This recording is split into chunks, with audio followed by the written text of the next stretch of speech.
આજે વિસાવદર શહેરમાં માંડાવડ માર્કેટિંગ યાર્ડની બાજુમાં સતીય પાર્ટી પ્લોટમાં આમ આદમી પાર્ટીનું પ્રદેશ સંમેલન યોજાયું।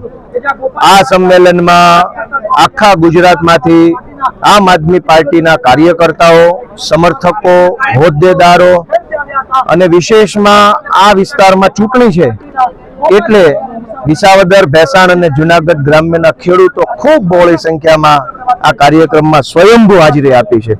થોડા દિવસો પહેલા અહીંયા મુખ્યમંત્રી આવ્યા તો એના કાર્યક્રમમાં માણસો ભેગા કરવા માટે લાઇટ કાપી નાખી, જેથી કરીને લાઇટ ન હોય તો ગામમાંથી માણસો સભામાં આવે।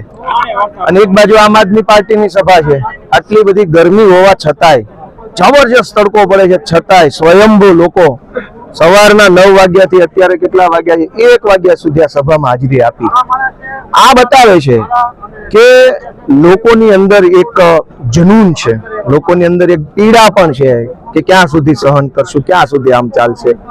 તો લોકોએ આજના આ સંમેલન પરથી સ્પષ્ટ થાય છે કે ગુજરાતમાં એક મોટી ક્રાંતિ આવવાના એંધાણ છે। વિસાવદર, ભેસાણ, જુનાગઢ ગ્રામ્ય મત વિસ્તારના ખેડૂતો કંઈક નવો ઇતિહાસ લખવા જઈ રહ્યા હોય એવું આજના આ કાર્યક્રમ પરથી પ્રતીત થાય છે।